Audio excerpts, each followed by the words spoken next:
लेकिन इसके अलावा भी हम दूसरी जगहों का रुख करेंगे और जानेंगे कि वहां पर मतदाताओं को कितना उत्साह है वोटिंग को लेकर। बिलासपुर का भी हम रुख करेंगे और दुर्ग का पहले हम रुख कर लेते हैं। सुबोध तिवारी हमारे साथ जुड़ चुके हैं।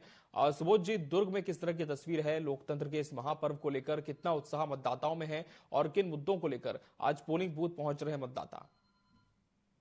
देखिए, एक बड़ी बात है कि नई शहर सरकार, 5 वर्ष की नई शहर सरकार के सपनों को साकार करने के लिए आज मतदान की प्रक्रिया शुरू हो चुकी है। निकाय चुनाव 2025 को लेकर एक बड़ी बात है कि 2,35,000 से भी ज्यादा की जनसंख्या इस बार चुनाव में अपना मत रूपी आहुति डालेगी, जिसमें लगभग 1,41,000 महिला मतदाता हैं। तो इस प्रकार से महिलाओं की संख्या सबसे ज्यादा है और महिला जो बूथ हैं, 200 से ज्यादा बूथ हैं जहां पर महिलाएं मौजूद हैं। और जो मैं खड़ा हूं यहाँ पे, यह सरदार वल्लभ भाई पटेल शासकीय प्राथमिक शाला शनिचरी बाजार दुर्ग है। आप खुद देख रहे हैं कि जितनी संख्या पुरुष की है उससे ज्यादा, पुरुषों की जो संख्या उससे कहीं ज्यादा महिलाओं की है। तो साफ जाहिर है कि इस बार महिलाओं को केंद्र में रखकर घोषणा पत्र जारी किया गया था और महिलाएं ही केंद्र में है, चुनावी केंद्र में है।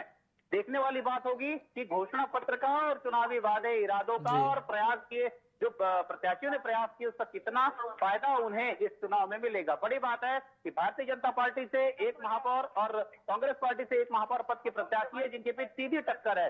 ठीक उसी तरह से 60 वार्डों में कांग्रेस और भाजपा के प्रत्याशी हैं, 120 भाजपा कांग्रेस के हैं और अन्य निर्दलीय प्रत्याशी भी मौजूद हैं, जो कि कुछ तो भाजपा हो या कांग्रेस उससे बागी होकर चुनावी रण में उतर चुके हैं। यह अभी भी देखने वाली बात होगी कि इन बागी प्रत्याशियों के द्वारा कितना नुकसान राजनीतिक पार्टियों के प्रत्याशियों को होगा और यह कितना लाभ होगा, एक बड़ी बात है। और साथ में अगर देखा जाए तो जिस तरीके से पुलिस विभाग की चाक चौबंदी व्यवस्था देखी जा रही है, हालांकि सुबह सुबह कुछ मतदाताओं को ऐसी परेशानी देखने को मिली थी कि जो उन्हें जो एपिक कार्ड मिला है उसमें बूथ क्रमांक कुछ और है और बूथ केंद्र कहीं कुछ और है और भाग क्रमांक कहीं कुछ और है, तो वो भटकते भी देखे गए। साथ ही कुछ नव मतदाता हैं, यानी कि जो फर्स्ट टाइम वोटर हैं, उनसे भी हमारी बात हुई जिसमें उन्होंने एक सुनहरे भविष्य की कल्पना को साकार किए जाने की बात की। साथ ही यह अपील भी किया कि सभी लोगों को जिन्हें मत देने का अधिकार है वे अवश्य इस आम चुनाव में